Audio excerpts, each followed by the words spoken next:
November 1983. It's a lovely building. So I didn't ask people to leave because I was coming to leave here, like John and company said.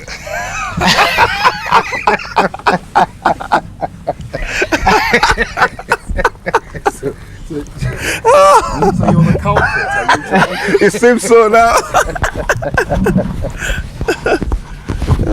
Well, we knew there was always this house here. It was just The whole environment. on the hill, yes. They'll keep on developing it.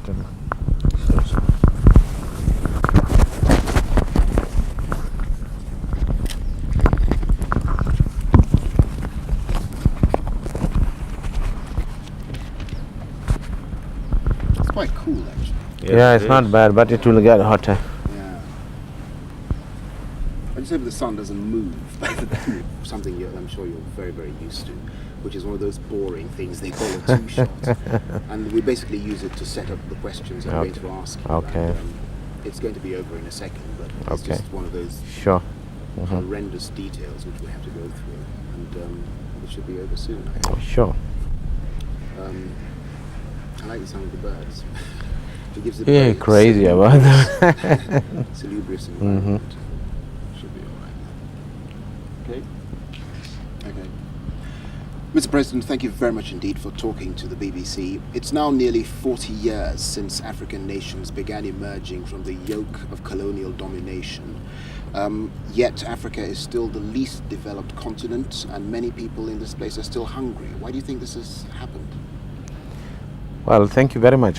First of all, I think I will like to look at it differently in the sense that, like you quite rightly said, 40 years. And I think in the life of this continent, 40 years is probably not long enough yet if you compare African continent with other continents in Europe, for example, or America. They had taken much longer period to attain what they have currently, the level of they have attained now. So I think it's a matter of time.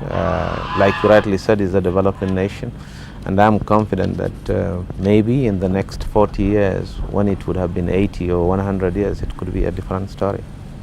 Mr. President, as head of state, you presided over the decision to form the ECOMOG peacekeeping forces in Liberia, a decision for which you were greatly praised. People said it was Africans taking charge of African affairs.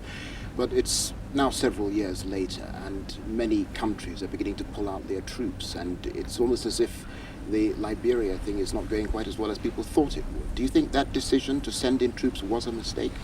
No, I think the decision was still right. When we did at the time, we believed quite rightly that some of these problems, they are problems that are African problems, and we believed that African solutions must be found for African problems. And the other reason for intervening, of course, were very simple.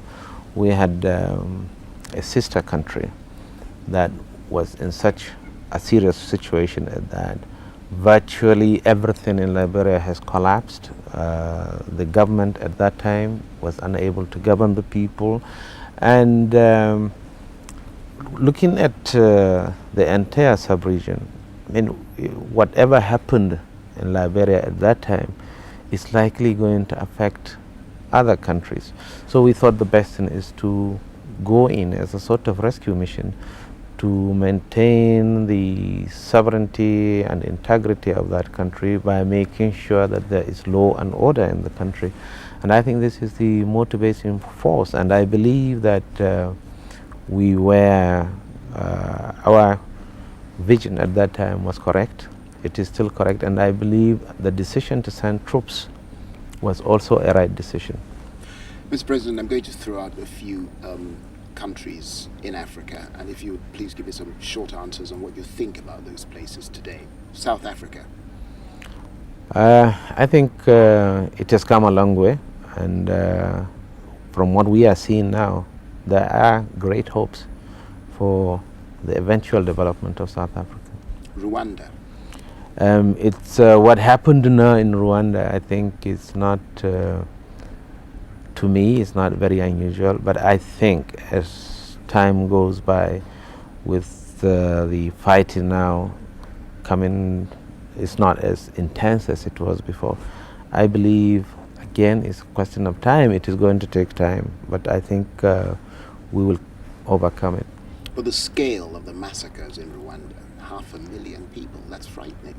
It was frightening, but it was not an unprecedented thing when you compare that with other countries in the world, where there are countries today that went through the same process, and more than 500,000 people lost their lives. It's unfortunate, but we have to accept that. Turning to more personal questions, what would you consider to be the major achievements of your rule in Nigeria? Stability of the country.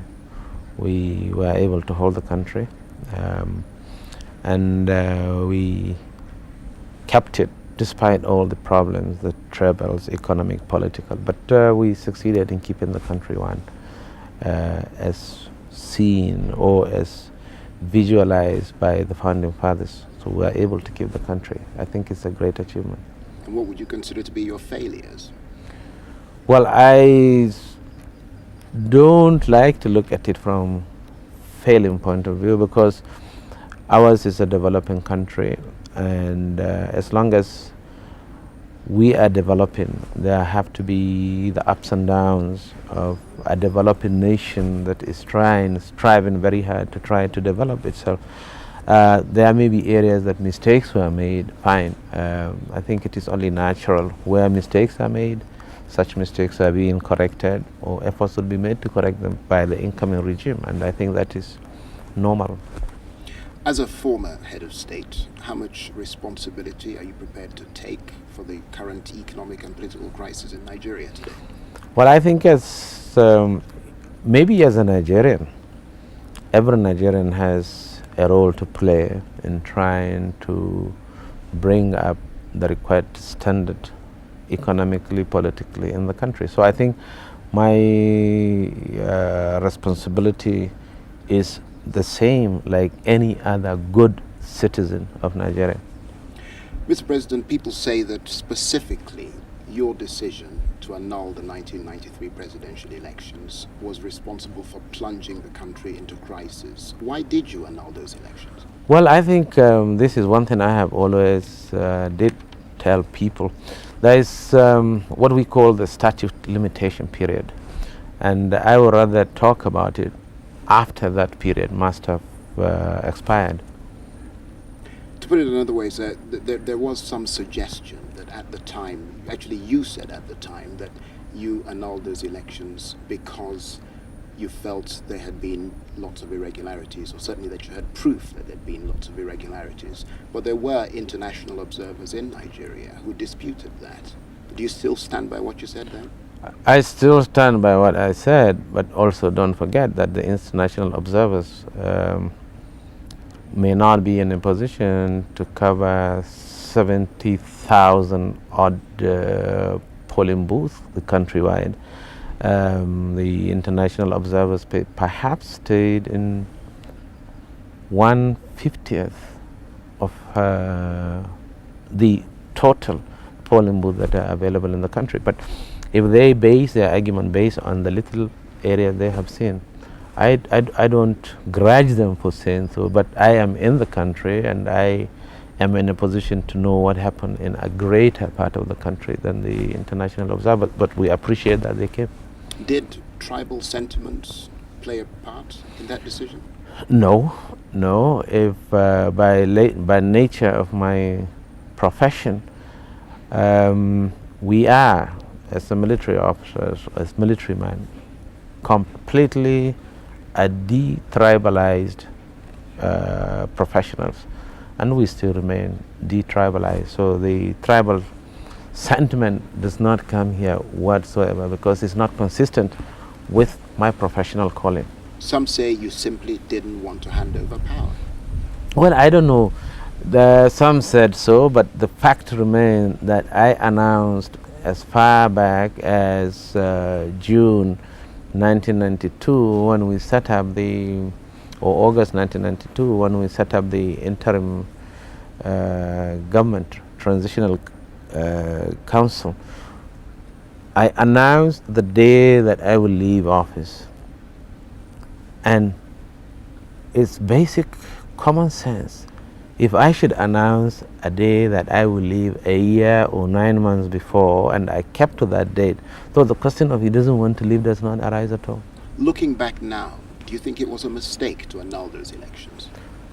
Well, I did say that we believed, and I still believe, that our decision to annul the election was right. Maybe we'll leave them for historians, as I said, because of this statute limitation period. I will wait until such time when it is declassified information like any other classified information in government. When this is done, people now will be able to look at it and dispassionately make assessment. Would you like Nigerians to give you another chance as president? Mr. President, sorry about that short interruption. I was saying, would you like Nigerians to give you another chance as president? I think Nigerians and Nigeria have both been very kind to me. I started as an ordinary schoolboy from this village in Minna. Subsequently went into the army. They gave me an opportunity to serve in the army. I rose to the level of the Chief of Army Staff, subsequently at the President of the Federal Republic. I think there could be no greater honor than what they have done to me.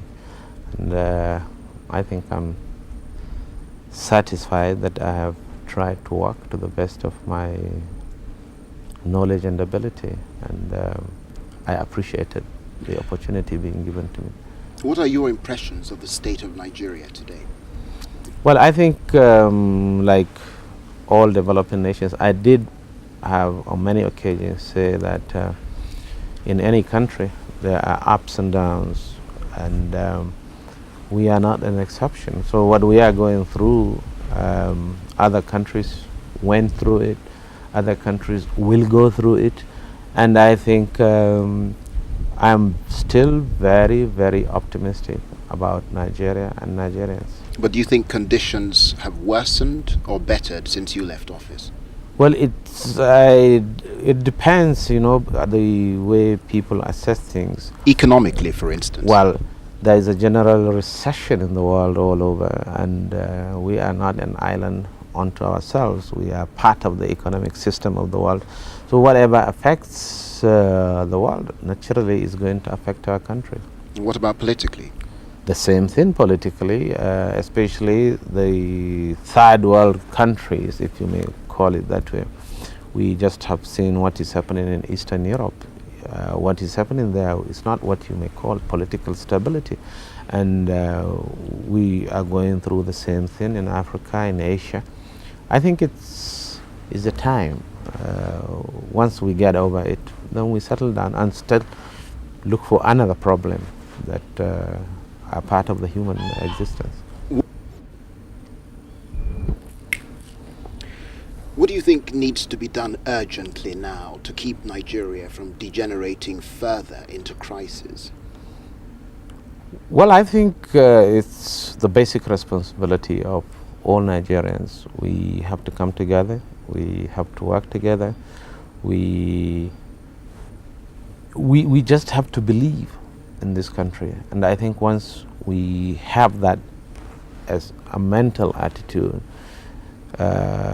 working for Nigeria, saving Nigeria as an article of faith, and I think we will be able to get through most of these problems. But is there an area that you consider to need the most urgent attention?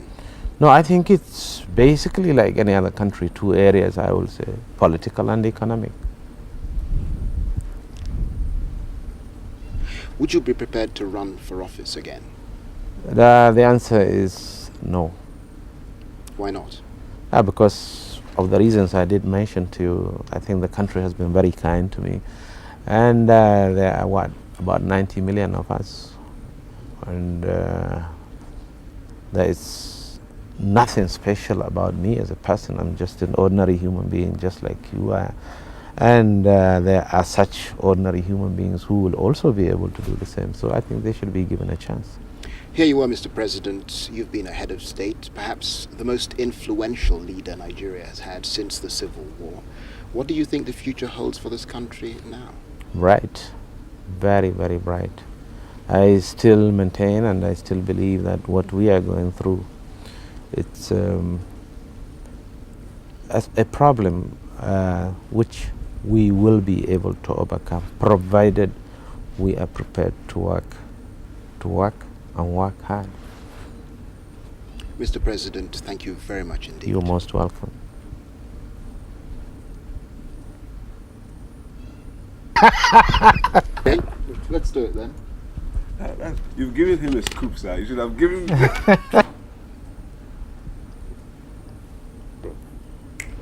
Mr. President, a panel investigating corruption in Nigeria has just announced a few months ago that up to $12 billion was missing during an era that you presided over the affairs of this country. What do you have to say to that about this finding? Well, let's get it. It wasn't a panel set up to investigate corruption. It was a panel set up to look into the operations of the Central Bank of Nigeria and to make recommendations on how to improve the working system of the central bank so that it remains responsive to the aspirations and the yearnings of the economic development of this country. Now, there are what I believe, or what I have found out, what Pius Okigo didn't say is what the Nigerian media is saying.